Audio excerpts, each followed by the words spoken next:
I am super excited that we're all here to talk together as a group about our shared experience in the lymphedema community.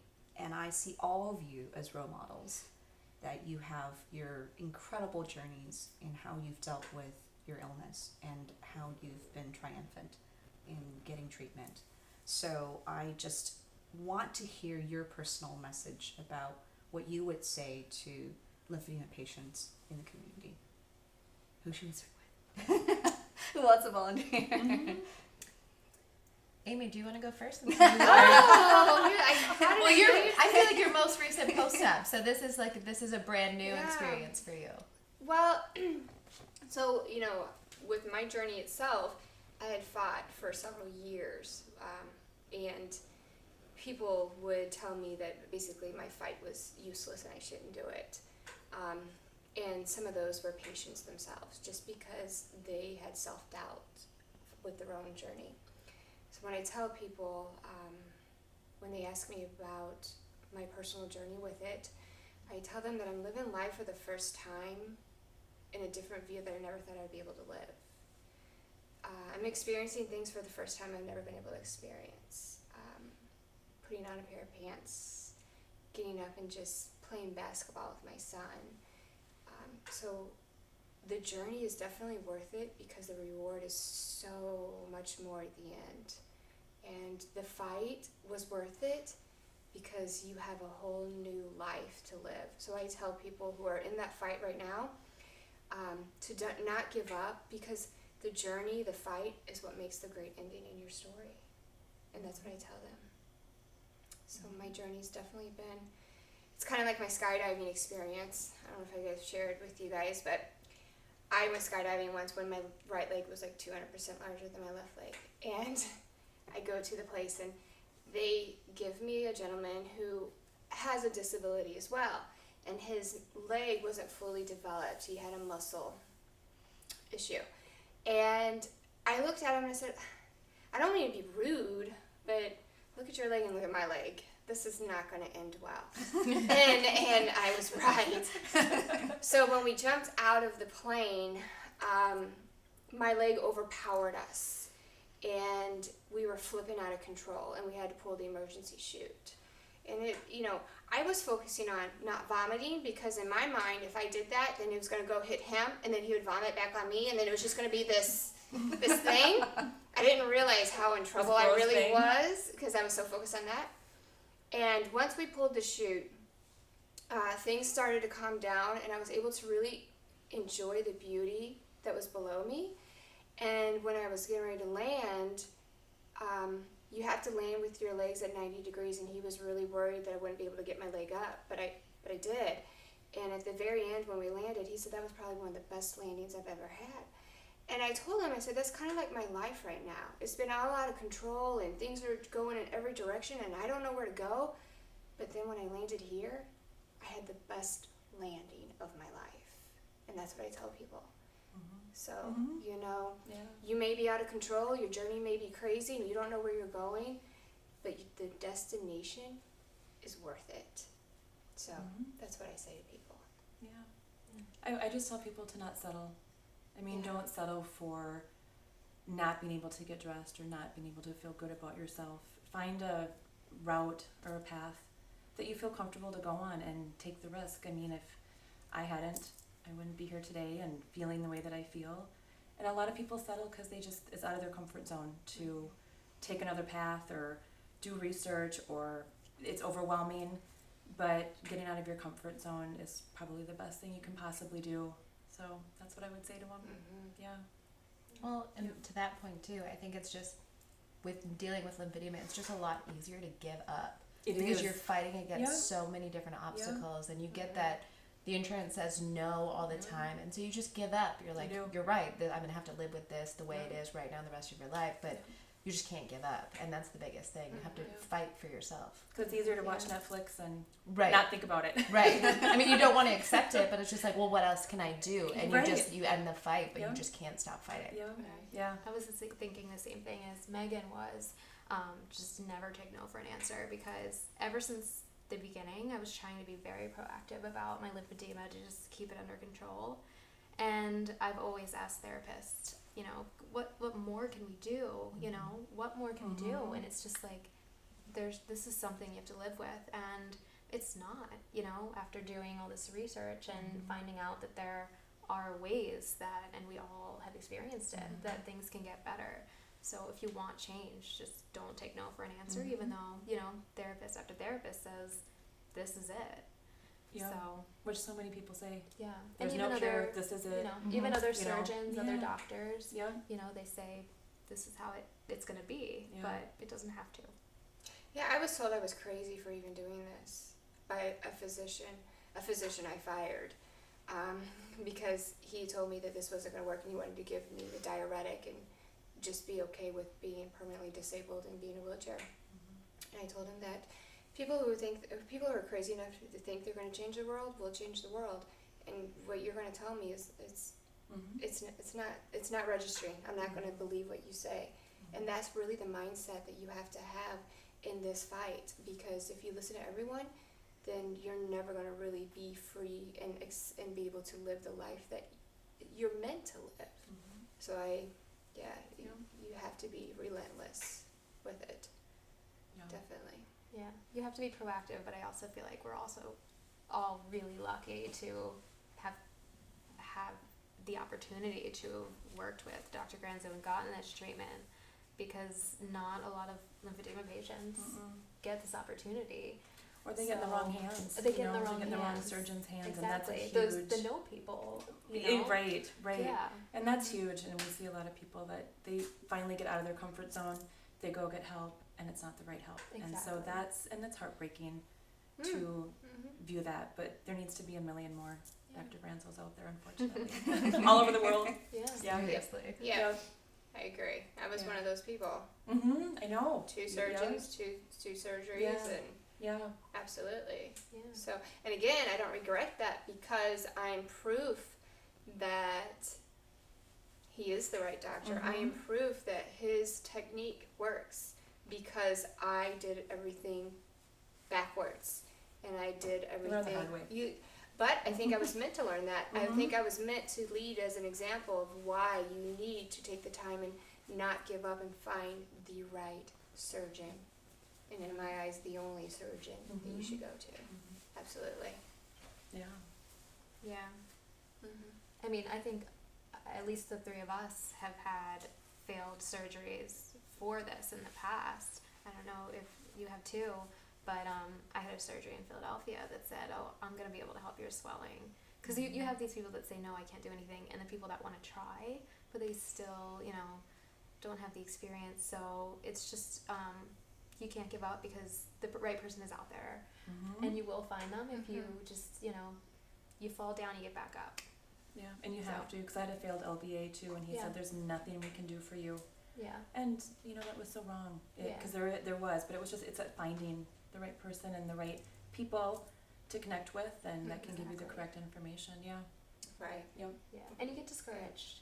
Absolutely. So try not to. I know it's hard to say don't get discouraged, but Absolutely. I mean, it's easy. It's easy to get discouraged, and it's easy to say don't get discouraged when you're on this end. exactly. You know, when you're on the other end, it's like, well, it's easy for you to say that. You know, you're not doing what I'm doing, but we have been through there. So we've been there. I remember talking to you a year and a half ago about this whole process, and you had mentioned about your failed LVA. And I thought, wow, finally someone else who understands what it's like to have a failed procedure and then continue to fight, because everyone else I met, nobody really, you know, they didn't understand it. So you were the one that helped me move forward with this. And I tell people that, well, how did you decide to do it? Well, see, my friend Kimm, you know, Screaming at her through the what phone. is it? Dr. Granzow. She was like, just do it. And That's I'm totally like, Kimm, though. Right. I know. And I I'm know thankful that. for that, because here I am. Yeah. You know. So, and you've been so kind with your time with us and with several other patients to really share your experience. And that's what really, if we open up and we share our experience and we become transparent with others, that's how we'll be able to help more people through this process. And it's easy to do, because once you have a failed surgery and you get one that's successful, you just want to like take a microphone and yell to the No world. one's gonna like, shut you up. listen to me, Right. you know? No one's gonna It's shut exciting, you up. and you get Yeah. this like adrenaline, and you just want to go out and like help every single person get to a good place. Yeah. So it's hard to shut up. 'Cause I You know, can yeah. I can talk Clearly, I can't. I can talk lymphedema like all day. Yeah. You know, I'm like lymphatics and everything. Oh, It I never got gets this. old. Like, what? Yeah. I know. Yeah. Yeah. But that's like the perspective you have now. Yep. And yeah, absolutely. Yep. So. Those were awesome input Long and answers. advice. No, they're fantastic. Okay, I have a follow-up question. What would you encourage patients to do who are thinking about getting surgery to treat their lymphedema? To come here. Just come Short here. There's answer. no other answer. I mean, do we have to say anything more? Like, I encourage them to do the research. I really do. I encourage them to reach out to other patients who have went through it. I encourage them to come and meet you or Dr. Granzow, anyone that they want to meet. And I also encourage them to talk to other doctors if they are questioning that, because then they'll be able to see who has a clear understanding what they're doing and who doesn't. Sometimes patients need to see that, unfortunately, but I encourage them to research everything so they really understand what it is that they're doing and how important it is for them to continue to fight for it. That's what I would do. And not to get overwhelmed by the process. I have a lot of people Yeah, they get overwhelmed by the whole process, Yeah. and it is overwhelming. But you have to navigate through it and trust the process and just do it. And if I don't tell them, I'm like, if I can do it, and you know, we're not rich, we don't have a lot of funds. Right. If I can do it though and figure it out, so can you. It's where there's a will, there's a way.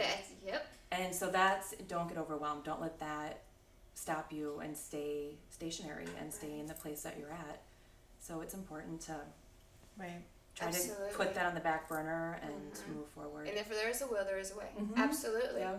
Absolutely. Because it just progresses otherwise, and It then your does. life becomes worse and worse, or you get more infections. Or for me too, I had a lot of back pain because I had 13 extra pounds in one leg, and I really suffered with lower back pain. And then it's a domino effect. It goes up to your neck, and you're off balance. And as you get older, that's just going to get worse. And I saw my future pretty sad. I was like, I can't. This is just going to continue to get worse and worse. And so I knew like there's just no way. That's not how I want to live. That was really my biggest fear too. Yeah. When my leg was at the size that it was, because I was like, if this is hard for me now, Mm-hmm. what is it going to be like for me 40 years from now? How am I going to be able to get this compression garment on my leg? How am I supposed to walk at all? Yeah. Right. You know, Bend and over. that was Absolutely. really what terrified me the most is if it's hard now, my life is going to only get worse. Like I need to fix it right now. Yeah. You just have to make that first step. And the part that sucked for me too, when I first went in to have my consultation with Dr. Granzow back in 2011, and it was great, and my leg was much smaller then. But then I got my first denial from insurance, and at that point, I didn't think to keep fighting, so I just gave up. And then my mental health completely just plummeted because of it, because I was so excited that there was like, I'm having surgery, this is behind me. Oh wait, no, you're not. And then that was when I was like, okay, I have to accept that this is my life forever. But I didn't, I quit. You just can't quit. And so just going through it and sticking with it and fighting with it and not getting overwhelmed by the process, and just knowing that at the end it will all work out the way it's supposed to. It may take a few years, it may take some time, but it ends up working out. But you know what got me through that long process, and I don't know if you guys can relate with this or not, and I tell people, 2 years is going to come whether or not you fight or not. So you either fight for 2 years or you stay steadily where you're at and go nowhere. But 2 years is coming. 3 years is coming. Yeah. Your future's coming. You can't prevent that. So might as well make it a productive fight for yourself. And that's what I kept telling myself. Either way, I'm going to see 38, with a leg or without a big leg. Like, either way. So I'm going to put it in my best interest and continue. So, because the process is... And for having people who have had cancer, I kept thinking, well, if it comes back, I might not be a candidate for these surgeries. So for me, there was a time frame Sense of too urgency too. of thinking, well, I'm healthy now, Yes. things are good, and I gotta nail this leg right now. so I can have a good second half of my life and growing old gracefully, as graceful as I can. Yeah. Yeah. We all want it taken care of right away, but I would definitely say that, as you guys said, you just have to be patient and, just you'll make it through that process one way or another. It's going to take time, and it's been different for all of us, and another thing I would say to people is it's a lifelong commitment, lymphedema, no matter whether you get the surgeries or not. I think it's important to know that, this is still going to be a part of your life, and, it's just something that's always going to be there for you, but this just makes it so much easier, and I would just encourage anyone to do the research and come out and see how you can be helped and how you can make your life better and more livable and enjoyable. Right. Yeah. Well, and now we've all gone through it, and all of us, we come from different parts of the country, but we're really close now. We would talk about it. During my process, I called Kimm all the time, crying, frustrated, because it is a very frustrating process. But the nice thing about it now is that the lymphedema community is finally opening up. We're finally becoming more honest, finally talking about our struggles. And you don't have to go through this alone anymore. You have all of us to help you get through it. And that's a lot different than it was a few years ago. Right. Yes. I agree. And when I get calls from patients who their disease process may be not so advanced, and they'll say, I can kind of manage okay. I think I can, go without for a while. And I say, it's much more difficult to treat when your disease process is at a more advanced stage. It's like any sort of illness that you can think of, right? If you have cancer, would you want to wait longer when, things are much worse to treat? And not that if you have an advanced stage that you cannot treat it, but it's just a much more complicated process. But I feel like there are a lot of patients who think that, well, it's not so bad right now. What do you say to that? Well, That kind of Amy's an mentality. It's only example of going to that. get And worse. I was going to say that too, because a lot of therapists wouldn't help me or do more because they said, oh, well, your leg really isn't that bad. I've seen worse. But I don't, was very small. Yeah, and I don't want to, wait So you don't want wanna to be worse. years, and I don't want it to be worse because I want to have a family and I want to go hike. I don't do the things I love to do. I want to spend time outside. I don't, want to have to worry about well, when is it going to get worse? I'm doing everything I can, but you can only do so much. Right. So I was really proud of her for being proactive and not waiting for it to get so fibrotic and so big and so whatever. I was like, yes, absolutely. And And it's it worth did it make it because easier. as it gets, more fluid gets in there, the harder the skin gets, the tighter it is, the heavier it is, the more uncomfortable you are 24 hours a day. Only letting it get worse only just makes your day-to-day life suffer more. Right. But I think people think they have to be worse in order to be a candidate for surgery. So I think that is huge. I think people who are, my leg is still pretty skinny, I only have a little bit of swelling. Yep. I don't need surgery. I don't need the help. Right. And that, it's opposite. If you can get in and get the help early on, you don't ever have to go through, what we went through. And I recommend that to anybody because it's not fun. Yeah. And mentally too, it just exhausts you. It's not just a physical thing, it's a mental thing. Absolutely. And so if you can, get a consult with Dr. Granzow while you're in the early stages, I think that is one of the best ideas for sure. And I was you did. lucky enough to have met Kimm online and see how fantastic she was doing.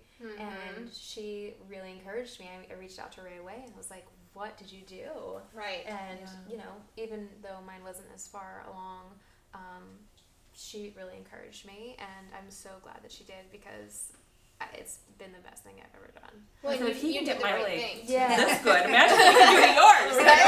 Right. You'll be That back to early normal. on. Yeah. You did the right thing right away. Yeah. And you didn't wait. And again, what do you say to people who say that? Well, I'm okay. And I'm like, well, do you want to see what okay will look like in 10 years? But I love her I'm because jealous right now Yeah. that Right. she didn't have to go through Right. those worst years. And I'm like, so that's happy for you, amazing. right? You I'm missed really- out on all that. Really happy for And that's you. great. That's great. You didn't want it. missed I've out. been there. I've got enough of it. You know. have to have fire in you, like she did. She was like, I am on it, and she's feisty, and you do have to be feisty, and you do have to be Yeah. aggressive, and you do have to be your own. And you do have to fly from Philadelphia, California Yes, to yes. Philadelphia to California. But, you know, in the end, it's worth But you it. win, And yeah. I feel so much more optimistic about, like, what's in my future instead of just, like, the constant worry of Yeah. what is going to be my future. Right. If I don't do this, Yeah. like, how am I going to end up, you know? Yeah. And I know that we've all Mhm. felt that in one way or another. Yeah, So. absolutely. Yeah. And my personal feedback to the patients when they tell me that is I say, I often hear the stories of, things are okay, things are okay, things are okay. Infection happens, and all of a sudden they have this unmanageable, That was me. Yeah. and it's a common thread when Yes. people get more advanced is that it's actually for a pretty long time they're able to control and manage and be what they would call okay to live with, and then once they hit that moment in time, it all of a sudden they can't go back in that time. Mine where progressed so quickly. It was like a blink of an eye, and I was like, "Wait a minute, what just happened?" I went from a little swelling in my ankle for 10 years that didn't bother me at all, to an infection and an infection and an infection, and all of a sudden my leg is enormous, and I keep getting infections, and it just came out of nowhere, and I had no idea that it could get that bad that quick. So that's it's not fun. And it's good to try to prevent that from happening. Yeah, but I didn't know what I didn't know then. Right. Right. Yeah. and I feel like the I see it as a community family of patients on social media.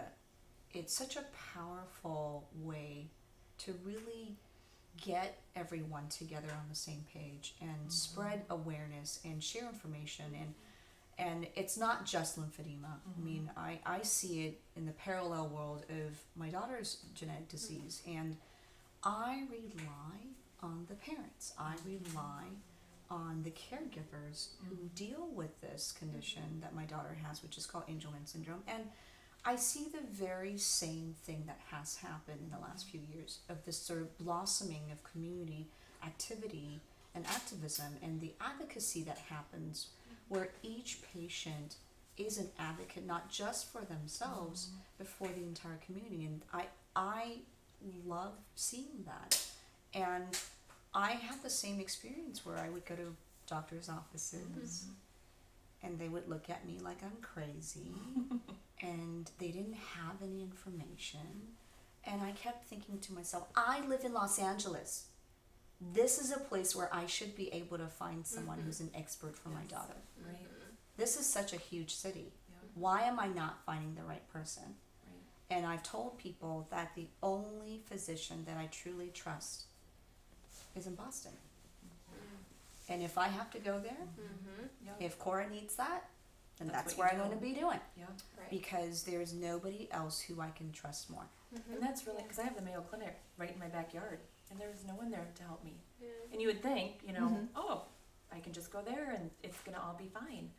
And that it's it's frustrating. And I have the University of Yeah. Pennsylvania, who treated me for my cancer originally, but that's kind of where it ends there, Afterwards, there was really nothing they can do for this, even though they're, an incredible hospital and everything, but it's finding the right person and someone you trust. Right. And that means we have to fly to LA or Boston. That's what we Right, do. right, yeah. Right.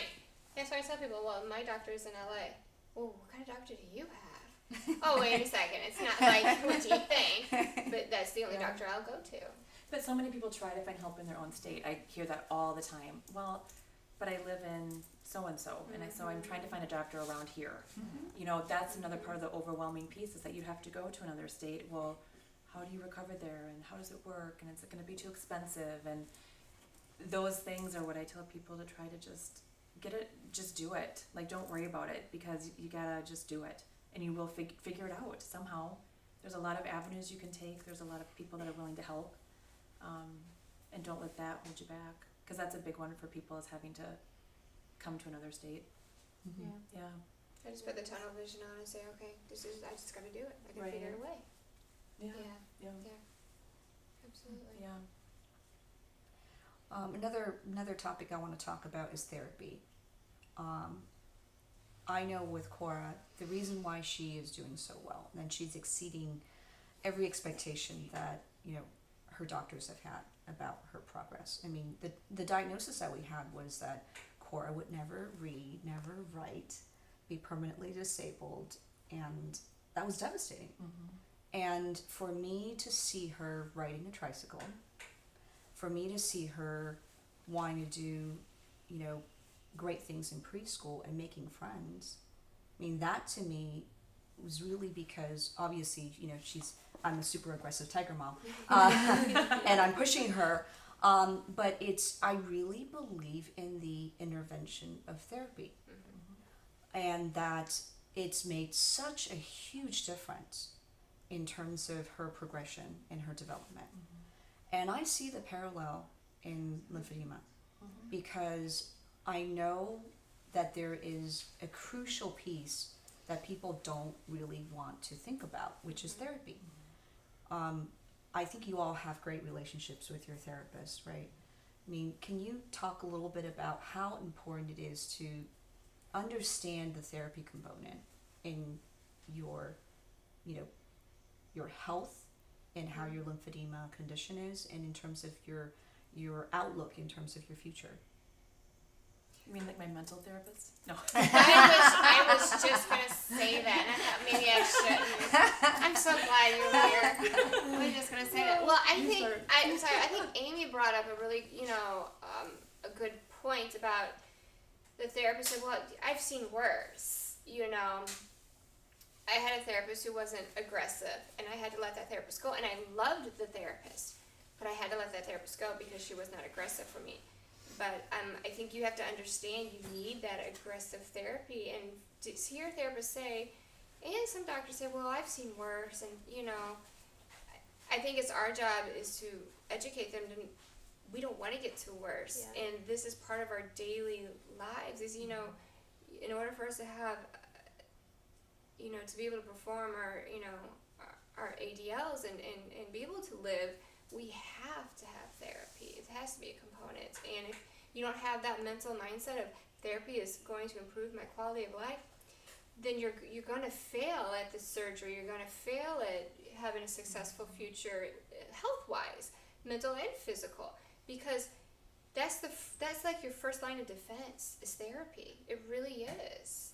And they have to understand how important that is for you. It's like getting up every day and taking your vitamins. To me, that's therapy. That therapist is your first line of defense. Or us waking up every day and putting our compression on. Yeah. We have to have that incorporated into our daily lives. And even if someone, people say, I can't afford to go. With my foundation, we help pay for the out-of-pocket costs for therapy because that's how important it is for you. But even if you can't afford it, you can still do home therapy too and continue to talk to the therapist about it. But it's essential for you to have that in your life. It's a part of understanding too where you're at. Right. I mean, I remember them decongestive therapy wrapping me for 30 days, and I didn't shrink at all. I mean, I had zero reduction, and they're like, well, because you're all fibrotic, and really, you need to. That's how I got referred to Dr. Granzow. But it was them also just mentally letting me understand my leg, teaching me how to understand it. Why isn't it? Why doesn't the decongestive therapy working for me? Why aren't I getting results? Why does it feel this way? And that support is huge because you don't know why you're feeling this way or any of it. So it's and having them teach you the MLD to do at home as well, and they were a huge support system for me when I was probably going through the hardest time and felt really, really lost and scared about where this disease was going. And if it wasn't for them, I would have never gotten into the hands of my Dr. Hutchinson, who referred me to Dr. Granzow. I mean, it's a village. It takes a village. The right village, right, to get you to where you need to be. And the so but those therapists, they're wise and they have connections and they all seem to network with each other too. And it feels like if you see one, they can connect you, help you get on a better path. Either way, no matter where you're at. Even before I had surgery, I was consistently going to see my therapist 5 days a week for MLD for an hour a day. And I was very religious about it because it was the 1 hour a day that gave me some relief. It loosened up my skin. It wasn't so tight anymore. It wasn't as like uncomfortable. But also, it was the 1 hour day where that person standing there talking to me actually got what I was saying. They understood me. They got the pain. They listened to everything that was happening. And it was like, she was like my best friend because she was helping me, but she was also helping me at a mental level Yes, too. the mental thing is huge. And then the other part to it too is that they're basically your lifeline to getting through lymphedema on your own. They're the ones that measure you, let you know where you're at. They help you get your compression garments. They send you to all the right places and the referrals and everything that you need. So like not having a therapist, I would be lost. Yeah. Like they're my day to day. They're essentially my prescription. If you're taking a medication, there's the ones that are helping you. Absolutely. You have to have one. Yeah, you do.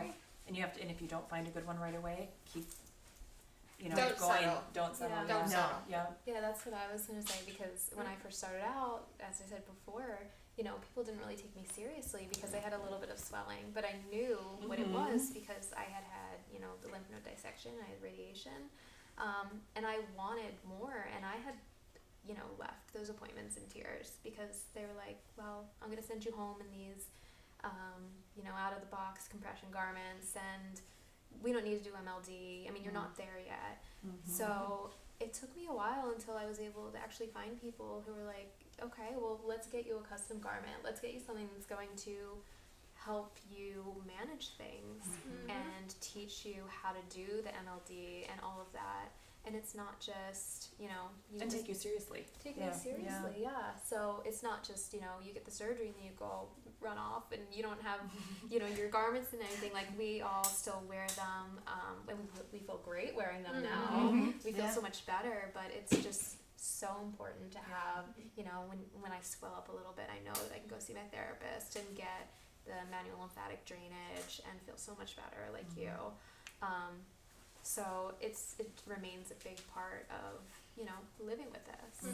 Well, also think about like before the day, and well, for me, I woke up and now I have lymphedema. It wasn't there yesterday, but now I do. And I know with you guys, you had surgery and other things, so it kind of came on slowly. But honestly, did you know what the lymphatic system was before lymphedema came into your life? Did you even know the word lymphedema existed? No. So we need this person. Like, how am I supposed to know that I can get a custom garment? How am I supposed to know that foam and an ace bandage is going to work wonders? No, you need someone who actually knows about this to help you, especially in those beginning stages before you get really big, before it gets worse. And that's another good point too, because I knew about the swelling, but what I didn't know was the infections that you could get because of your compromised lymphatic system. So I got a lot of great advice, like you can't get pedicures, which was sad, but it was stuff that you wouldn't think about, like just make sure you're not getting cuts so you don't get infections, and it's like little things like that your therapist is there to educate you on. And they're huge. I mean, squatting away mosquitoes, I'm terrified to get bites on my leg, and but they're real. I mean, it's real, and you don't know those little things, and those little things can change.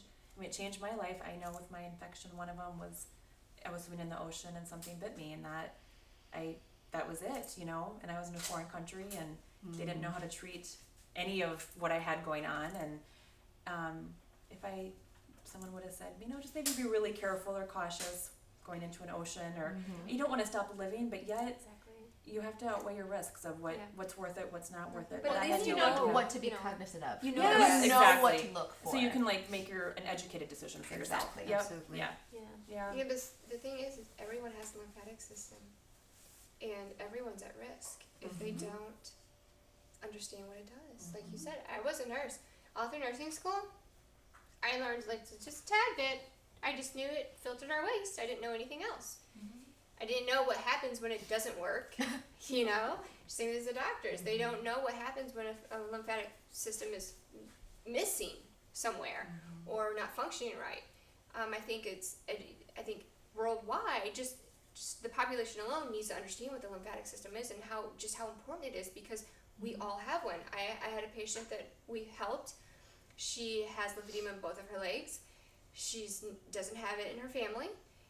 Didn't get an infection. She was pushed down a set of stairs and crushed her lymphatics in her ankles. And we had interviewed her on Channel 2 and all this stuff. And she was just a person who was a victim of an abusive situation, and developed it in her legs now, and probably one of the worst secondary lymphedema patients I've seen in her, leg-wise. She didn't understand what the lymphatic system did. She didn't even know what it was.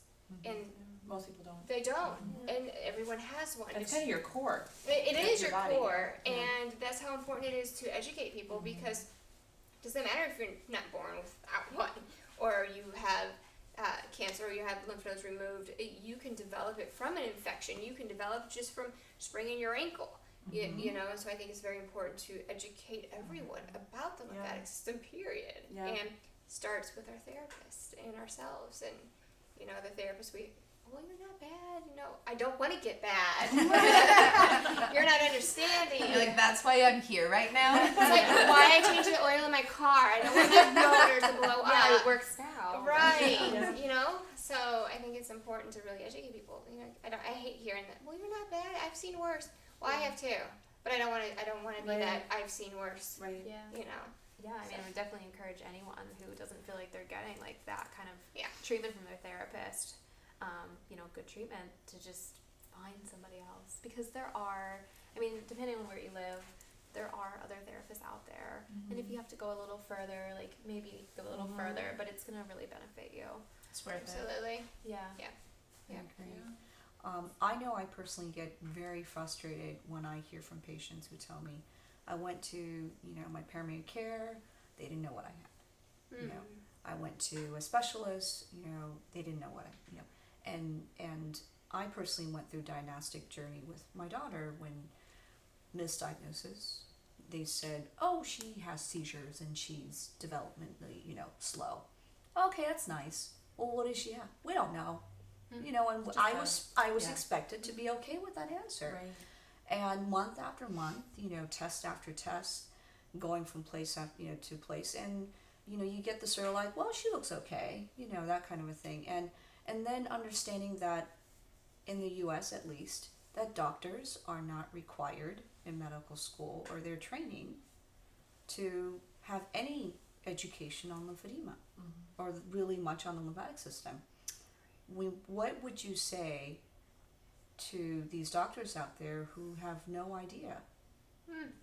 Get a clue. I looked okay under a skirt, Now that's healthy, I worked with several doctors back home on trying to change the curriculum. We have to change the curriculum first and foremost. Like you said, it's to me is one of the most important systems in our body. Just as important as every other system. It keeps us living in a sense, healthy. But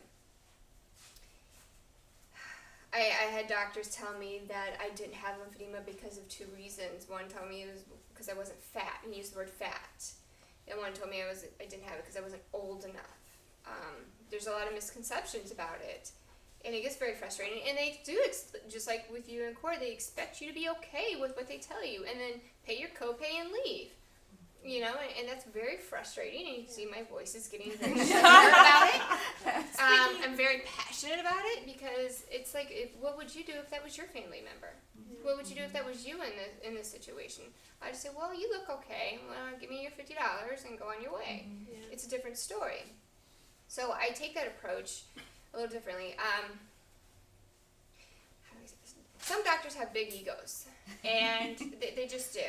And when I'm in events and things like that, I will take a humble approach to them, and I like to play the not smart card, and I'll know what field they're in, and I'll just say, oh, so I have this, and I kind of play this back and forth, and before they even know what's going on, I'm educating them on lymphedema and the lymphatic system, and then they receive it better, because I'm not, well, I'm a patient, I know this, and this, and you don't, and so forth. But I think as patients, if we take that approach and be a little more kinder, in a sense, I know we're very frustrated with them, but really we should be frustrated with the curriculum. And then I completely agree. help them understand that this is a real thing and we shouldn't be okay with what they say, but not really tell them that.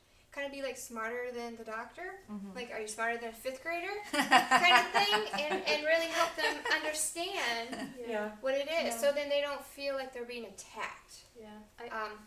I feel like I've had to explain to like Yeah. my family doctor and stuff who, take care of colds and stuff. And I know they, take care of a lot, Right. a lot of your body. But I've had to explain to a lot of medical professionals what was wrong with me. Mm-hmm. And a lot of people, doctors included, don't know about it. Right. So yeah, I feel like now though with there a lot more people have secondary lymphedema than did in the past because people are living so long after cancer, which we're very grateful for.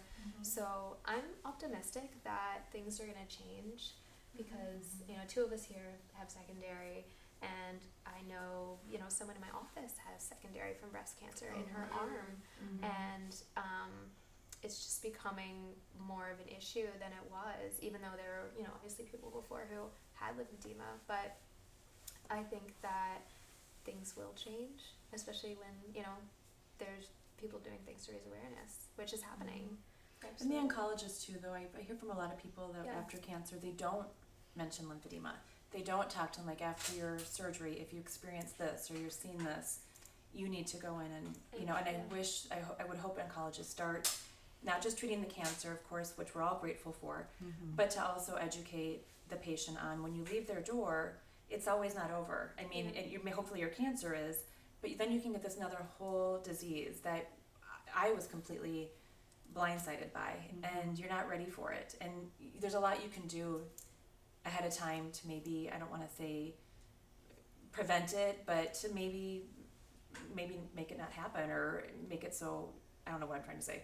But I get so frustrated with not. Before it gets out of Right. control. Exactly, Right. yeah. Right. Yeah, and just Yeah. educating us. So, because I see so many people with breast cancer and all of a sudden their arm is swelling, they don't know what's going on, and there's swelling in other places. I've just heard so many stories, and they're lost because their oncologist doesn't give them that information. So I hope that changes. I think It's that important. it slowly is. My ex had head and neck cancer, and when he went to his oncology appointments, they told him, we're going to have to remove some of the lymph nodes in your neck and a portion of your tongue.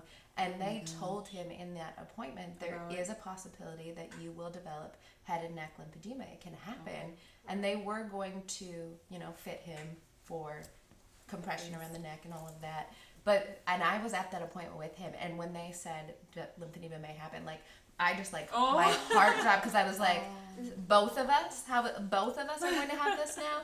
And immediately he's concerned because he saw my daily life, he knew what that could have happened. But I feel like in the last couple of years, people are getting better about it. Doctors are learning more about it. They're being more open with their patients about it. And I know that I've had to educate every primary doctor I've had on what my condition is. Yeah. But I think there's going to get to a point where, unfortunately, it's just commonplace now where we don't have to explain ourselves every time we go in. It's going to be, it will get better. I'm hopeful that it will. I was even told it's a fashion statement now. With the Oh, I know. Someone told me today. She goes, "Ooh, I like that." And I was like, "Little do you know." Right. I was told that the other day. That's a fashion statement. I'm like, yeah, you like that? Michael Jackson with the one glove. Yeah. So, Or Iverson, the basketball player. player. Yeah. I just pretend like I'm him, like him. Yeah. And that's how I injured it too. Right.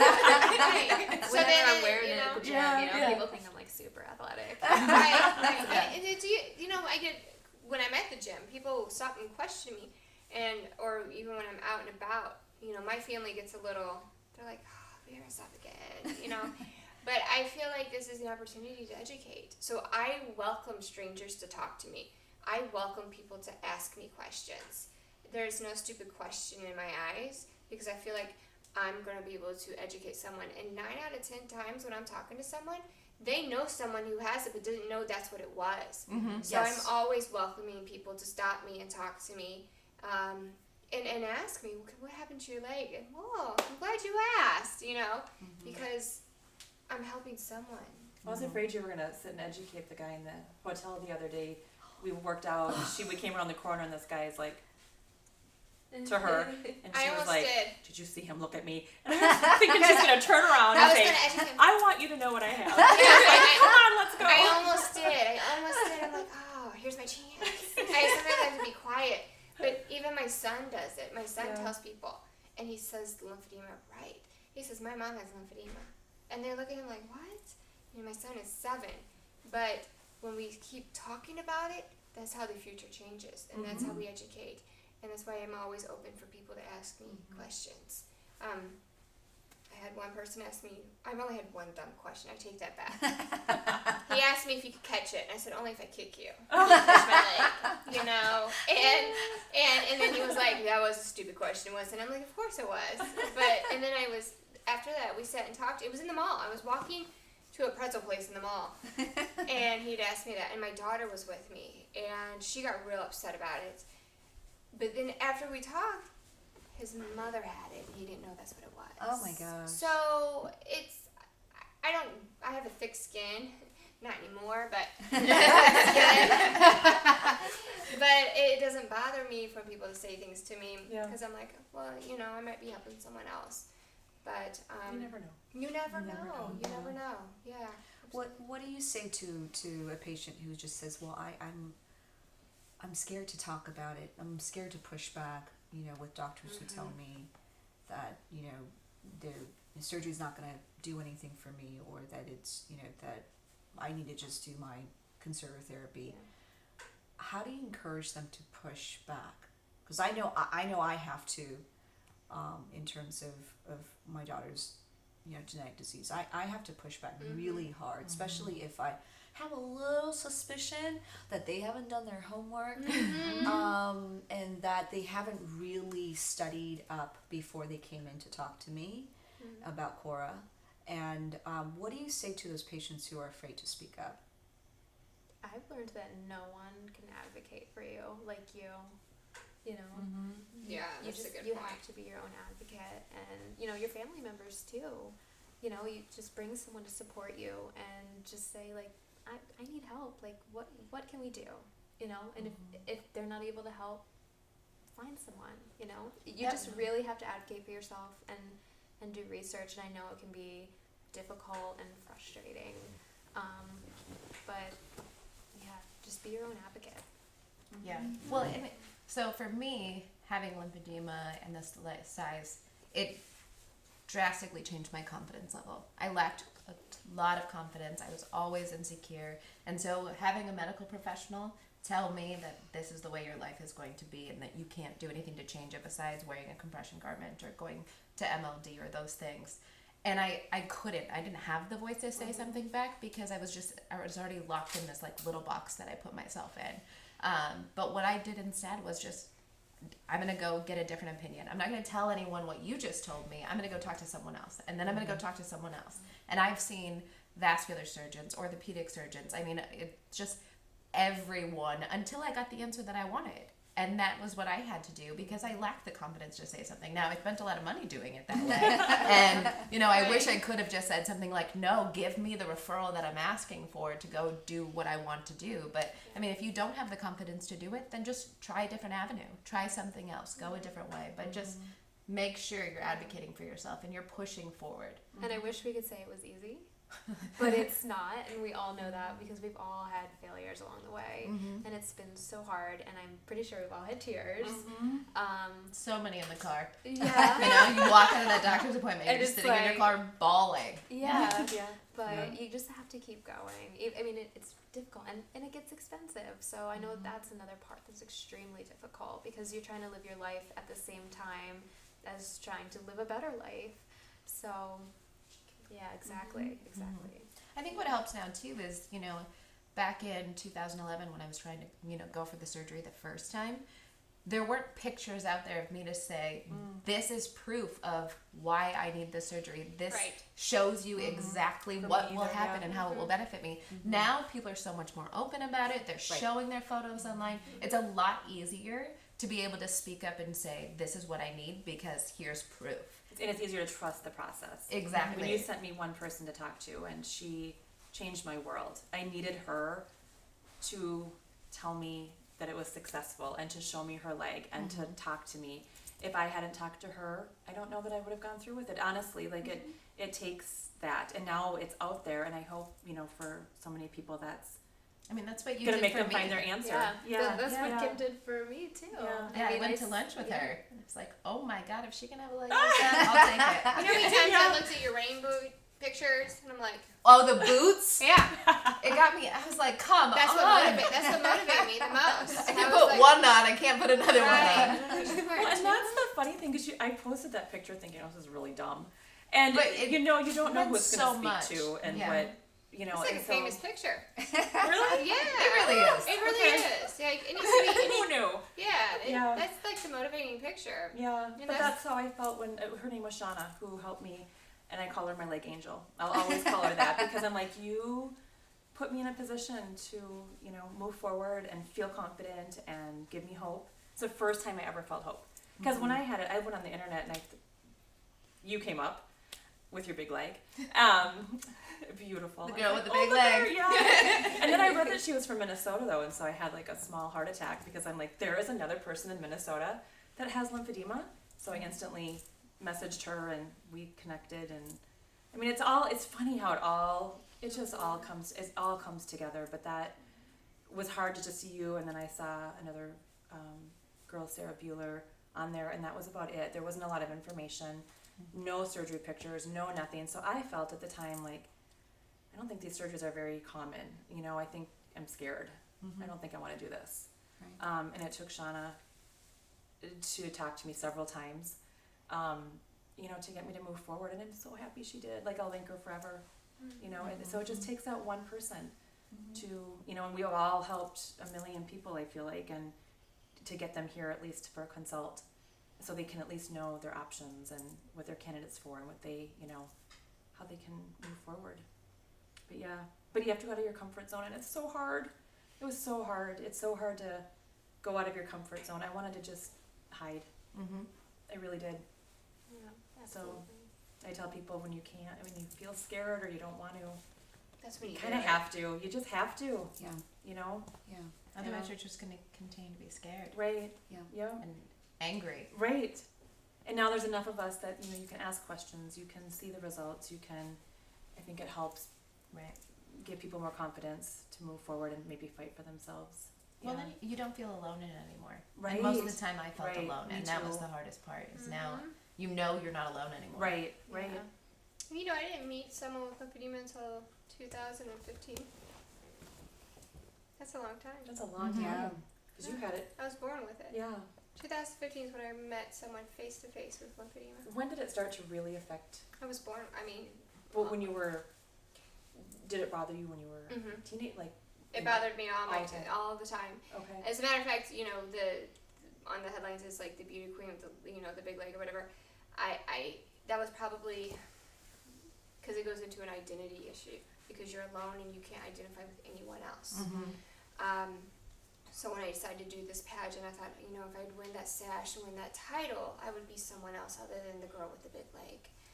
And when I won, not only was I the girl with the big leg, I was the beauty queen with the big leg, and that really hindered me even more.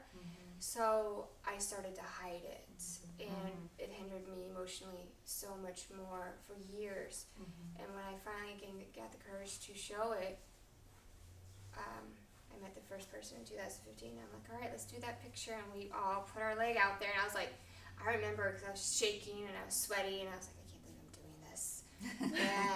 And I was like mortified. And afterwards, the girl I was with, she said, I drove down here to meet you because I've never been out of my house with my leg like this. That's huge. And that alone was like, everything I ever went through was so worth it. Because to see this beautiful girl smile for the first time was, like, it is something that will always resonate with me. And that's when I realized I needed to stop hiding behind the skirts and dresses and really throw away the sash, don't even care what it said, and whatever. And I accepted the girl with the big leg because I knew that was really a deeper purpose for me. But I'd always had problems with it since I was a kid, but I always hid it. Yeah. I was always turn a certain angle so you can get pictures, or sit a certain way. Leg behind the Leg other. behind the other. You figured out your angles. You figured out your angles, you did. Or you would make excuses not to go places, or I would have to pre-plan if I was going to go do stuff with family, and it's exhausting because I always wanted to hide it, and family and friends, they didn't know what they didn't know. But the moment that I saw that smile, that's when I said, you know what, everyone That's needs cool, to yeah. know. Yeah. You know? But I'd always had problems with it. But you would never known that because I put on this facade. And Living a double life. living a double life. That's what I always call it. I lived a double life. You do. You do. Outside, you're the person without lymphedema. At home, then you handle it. You deal with all of the deal with stress it. and the anger and the frustration. Yeah. You live a double life. So difficult emotionally because Right. you know people look at you when you're wearing your skirts and everything, and they have absolutely no idea what you're going through. And you're home and you're there with your bandages and your stockings, Right. and it's just like overwhelming, you know. And it does feel so lonely.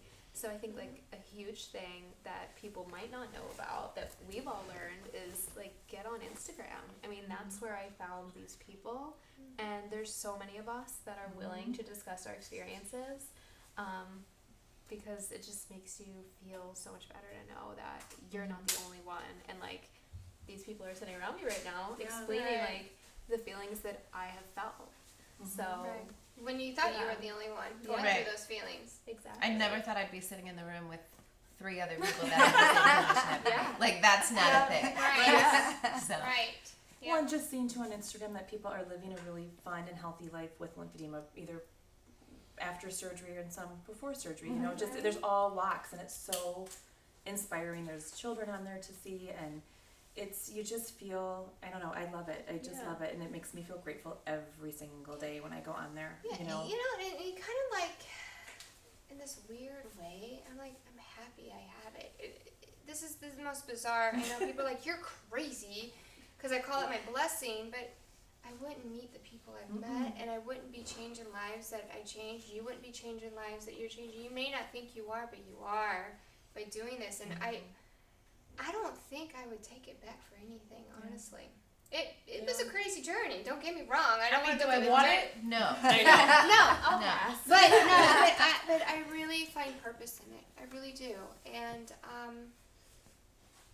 just like you could relate, you know, with Cora, you find yourself empowered in a sense, but you feel like I'm doing something so much bigger than what I can even wrap my head around by being this advocate for people or being a voice for those who are voiceless. And the journey was, you know, rough, just like the skydiving thing. It was rough, but I wouldn't be here, never in a million years, thinking I would be talking to 3 other women with lymphedema or going to see a gentleman who had it and had surgery, and are talking to people all over the world about it. I did so well hiding it, and now all of a sudden I'm known for it. It's kind of like a surreal thing, but I take it in and like, you know, this isn't bad. I can deal with this, and you accept it, and then you're like empowered by it in a sense. it's brought a lot of good things into everyone's lives. It for really sure. has. Yeah. And by doing that, you see all these people living really good lives, like you said, on Instagram and stuff. You see them enjoying themselves, because I got a message a few years back.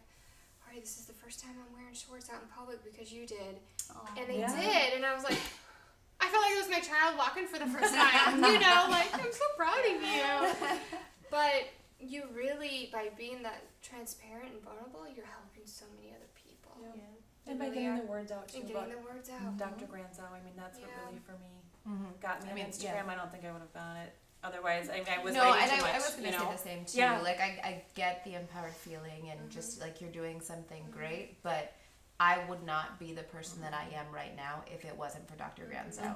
He made me into this person. 100%. And I agree. now I'm like ready. I feel confident. I feel like now I am who I was supposed to be. Before I was just kind of trapped, but I think And like agree. hopeful is a good word. Well, yeah, because it is before hope. Dr. Granzow and meeting him and getting this done, like I honestly felt hopeless. And Oh, I'm sure 100%. like, some of you guys felt that way too.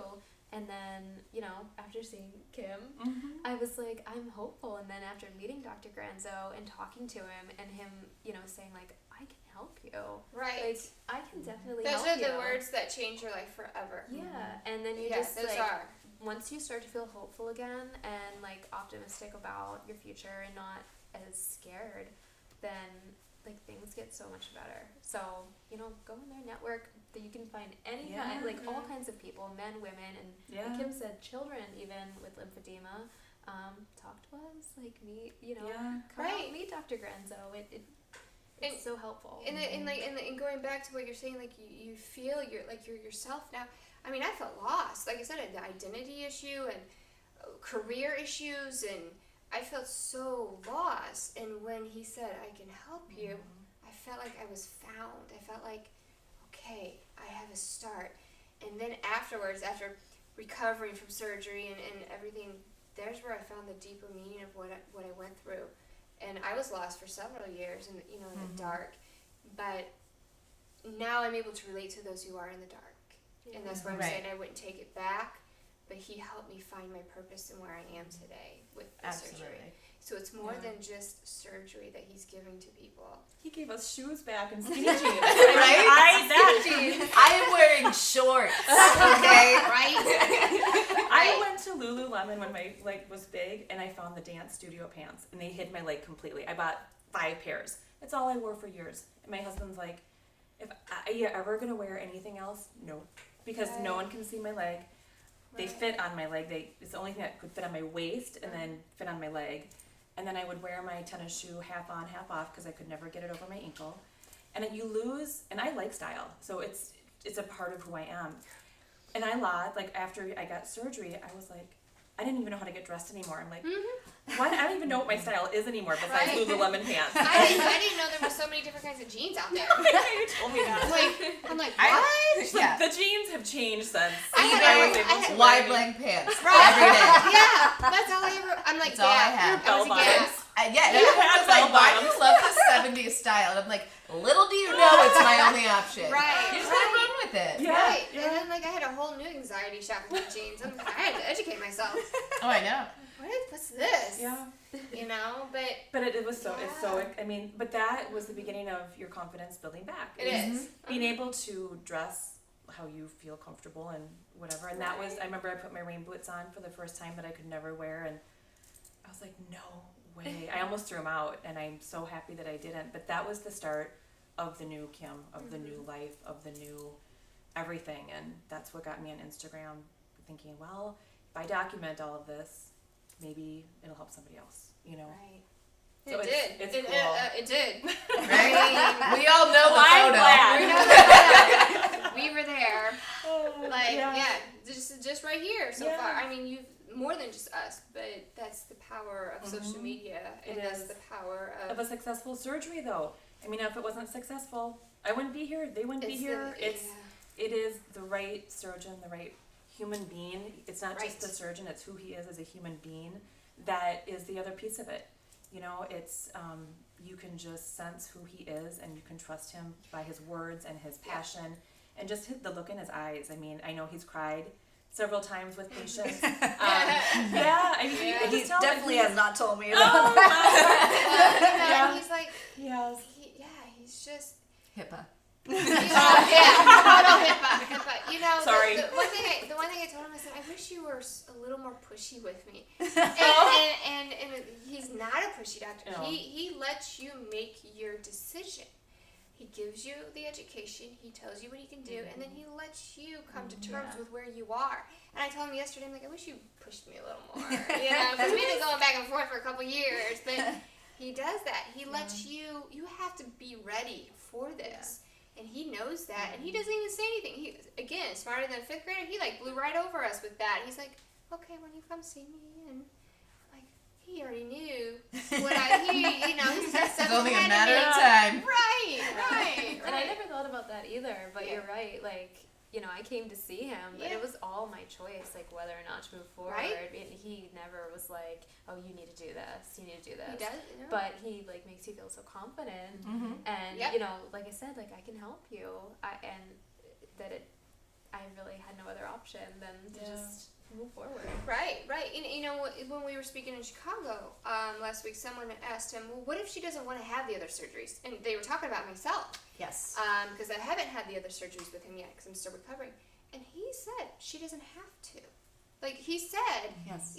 Of course I know what the circumstances would be if I didn't. I would know what the outcome would be. But he does not push you. He gives you what you need to Gives you know. the facts. Gives you the facts, Yeah. and then you make those decisions.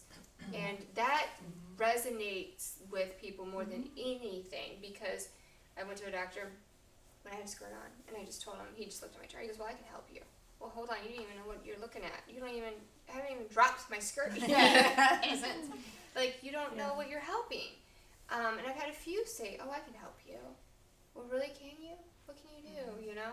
Oh, well, we'll just do this, this, and this. But that's not what it is. So, But the cool thing is, too, he's always there, and so is your staff. Because yeah. I'm sure your staff remembers very well my indecisiveness going on with the second surgeries. I, decided to move forward, and then like halfway through I was like, I don't know if I want to do this. I think I'm good. The sapple was so wonderful. My leg looked great. I'm satisfied with this. I don't think I want to go on. And Dr. Granzow called me and reminded me very nicely of why it's so important for me to go on. And, so the support system is there. The push was there a little bit, but he just kept reminding me of the facts, of my age, of I'm still a candidate. If anything else happens, I might not be a candidate for these next surgeries. So please, do it now, don't wait. And so not many surgeons do that. They don't keep in touch with you. They don't call you when you're having a nervous breakdown. They Right. He wants us to do well. Right. Yeah, You don't call him at like 10 Yeah. o'clock at night when you're in the ER thinking you have an infection, and he's like, Right. he's talking to the ER doctor to tell you what tests you need to have done to make sure. Yeah. Like, what doctors I went to didn't do that. Yeah. I didn't even get it like, how are you phone call, Right. you know? Yeah. That's a huge thing that stands out to me, though. Yeah. That he wants us to do well. He says, he encouraged Kimm to move forward, and I think that you're very happy about Your whole that, staff right? did, though. I was so Yeah, happy. And then, yeah, everyone else was right. like, come on, Kimm, you can do this, blah, blah, blah. It's, You know. But it wasn't just him. I had your whole staff behind me Yeah. saying, it's going to be okay. You're not yeah. going to... And he always tells us, you still have to keep up with your compression, and like he really just gives you all the information so that you do move on and do well and feel as good as that we feel. And I have to say, he's probably one of the only doctors that recognize therapists first, recognize the importance of therapy. Yes, absolutely. All the other doctors do not work with a therapist, and they do not recognize them as being a key component to our condition, disease, whatever you want to call it. They don't recognize that.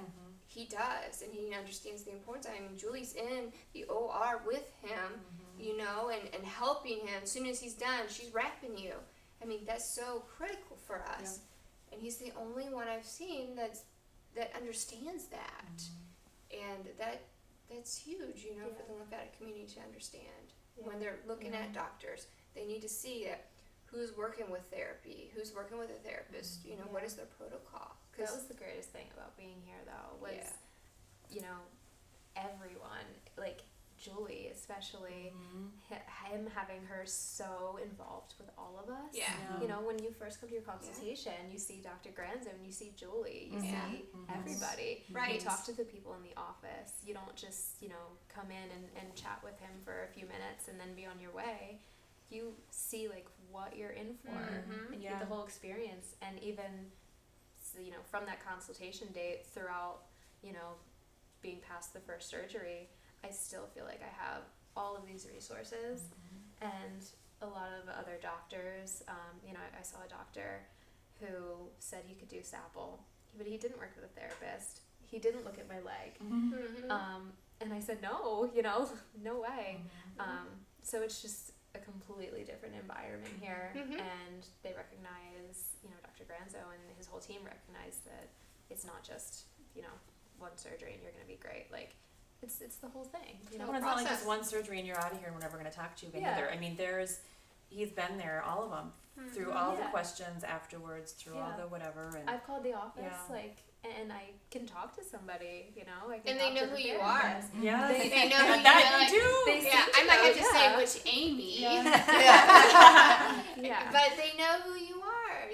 If I called my oncologist, they'd be like, now who is this? What's your date of birth? Right. And it'd take him 50 days to call me back, if even a phone call back. Yeah. And it wouldn't be him calling me back personally. It would be some nurse who doesn't really know my situation, and they have to look at my records. And that's, I think, something that feels so good about here is that doesn't happen. Yeah. And whether it's a year or 5 years out from surgery, you can call here, and They're gonna remember. he's always. I mean, I talk to people like, oh yeah, Dr. Granzow just called me because I had a question on this, and that doesn't happen. I mean, it doesn't happen. You know, It's a that's good- funny you said that because someone asked me about. They're like, does he like personally call patients? Because I got a call, and they were like freaking out. I'm like, actually, yeah, he does. Yeah. They're like, oh, I thought that was just like, you know, Mhm.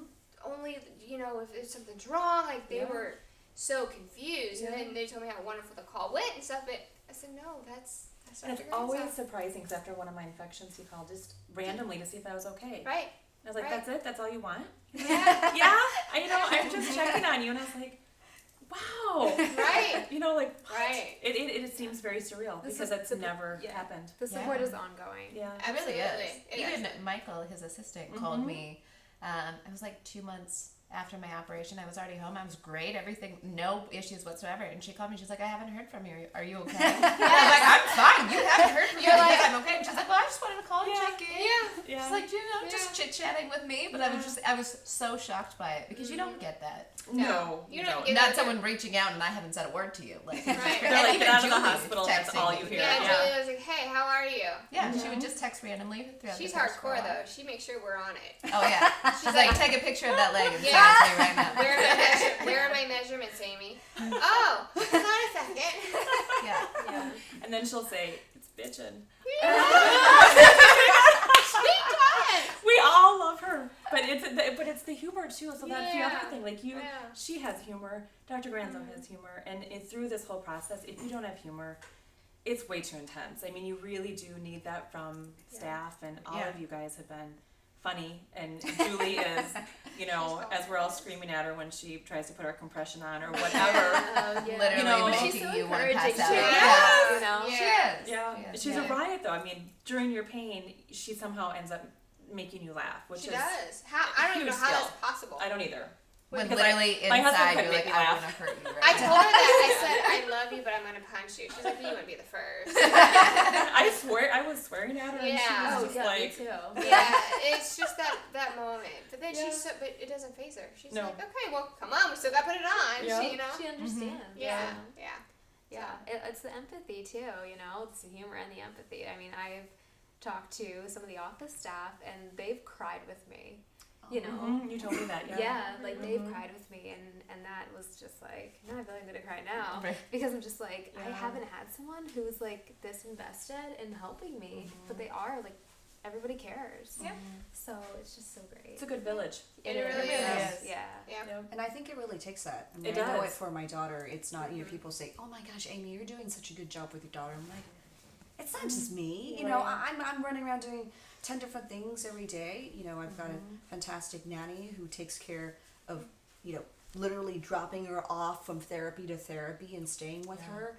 I've got, speech therapists, physical therapists, occupational therapists. I mean, we're talking about a good 10 to 12 people who are all on the same page together. Yeah. And I can't take that credit. And I feel like Dr. Granzow, it's so hard for me to say Dr. Dr. Granzow. Granzow. I do feel like we understand because we're the caregivers for our daughter. And now I'm gonna cry. But it is the same thing. It's that he can't take credit. Well, I make sure he doesn't take full credit. But it has to be that it's a cohesiveness. That we all have to be on the same page as to how the direction of how you're going to do better. And it has to be that way. It has to be that team effort because if you don't have that support, then I'm alone, right? Right. Yeah. And that core is alone. I mean, that you can't have that. And I think that patients sometimes don't quite understand how important that is to have that support system. And I used to feel that, well, I'm strong and I'm independent and I can do it. And after a while I realized I can't do it on my own. I just can't. Yeah. And I see a lot of nodding heads. But do you feel the same way about having the support network that you have to have? Oh, absolutely. Yeah. Absolutely. I mean, you have to have Dr. Granzow's help, and you have to have Julie there helping with the aftercare, and having Michael there, and having the front office desk here that everyone answers your questions. And there's never any waiting time. You call and you get what you need immediately, and it's amazing. And without all of Dr. Granzow's staff, we wouldn't be where we are right now. And I feel like everything would take 10 times longer because he's only one person and there's so many of us that he needs to help. But the amount of work that goes into helping one patient, within the insurance piece of it or the financial piece of it, I mean, it goes on, and I sometimes think, like, I don't know how you guys do it. I feel like you should have a staff of 500 to accomplish what you accomplish. And that's how you feel like it is around here, but it's not. I mean, it's just Right. one great group of individuals that truly cares about the work that they do, and they want to make lives better. Yeah. And it is a process, and I tell people, like, don't get frustrated. It takes time. It may take some frustration, some tears, some anger, or you might feel all these different, you're like an emotional roller coaster until you get an approval or until you figure out how you're going to pay for the surgery or whatever. But don't let that ever get in the way of you moving forward. It will work out. It can't just be this completely smooth sailing process. There's no such thing.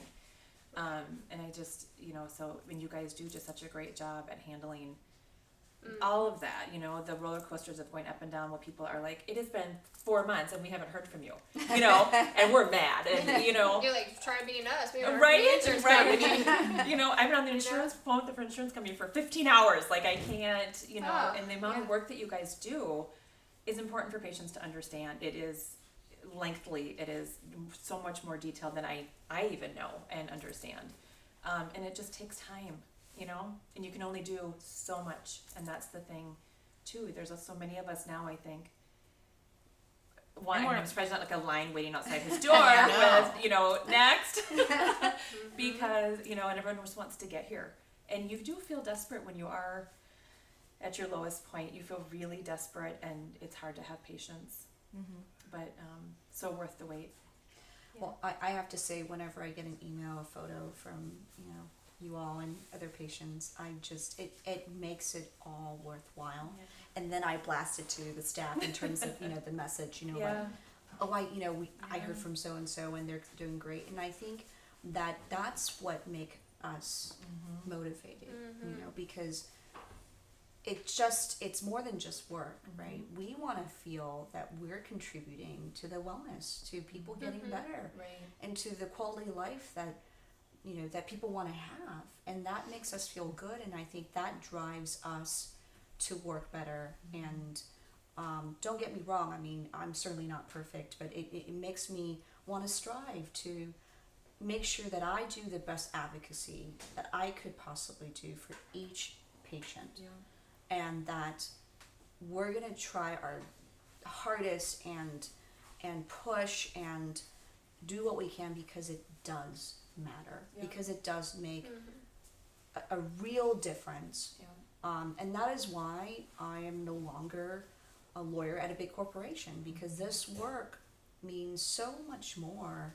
And that when I get those emails, when I see people doing well, when I see Kimm travel, when I see Amy, doing presentations and speeches, and when I meet the two of you and going, oh my gosh, this just, it's fabulous, that makes me think it is so worthwhile when I'm away from the kids, when I'm late nights, being angry and writing letters, and that's what feeds me. And I do believe our staff feels the same, that it really feeds us, emotionally and spiritually, to really guide us and push us to do what we can for each patient.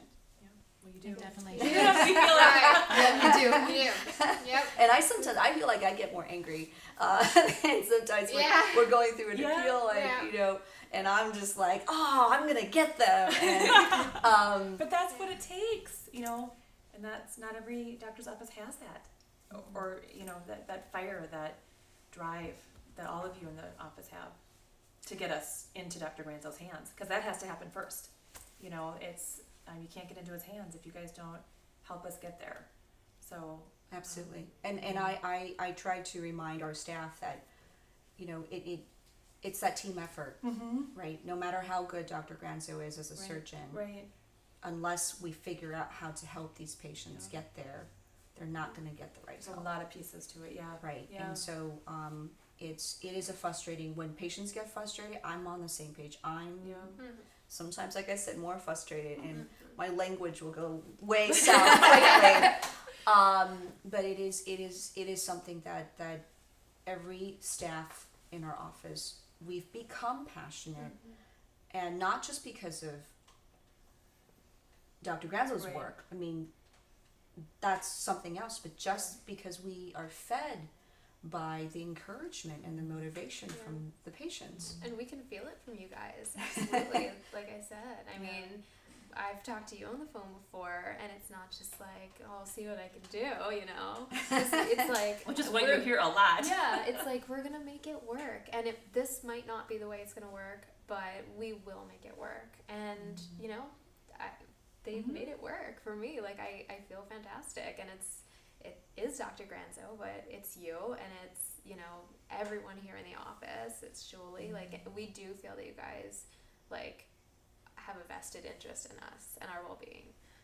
So, Which makes you trust. I mean, Absolutely. it's so, you know, when you're Yeah. not feeling confident about it. Yeah. Yep. it when you puts feel a like lot of somebody else trust. cares, it's like, wow, like, that's amazing. It's Because you kind of guys a don't new have feeling in lymphedema, you know? Like, Right? but you guys still care, and you guys can Yeah. relate to us. So, And you don't get that from a lot of medical offices or staff or doctors. Yeah. It's rare.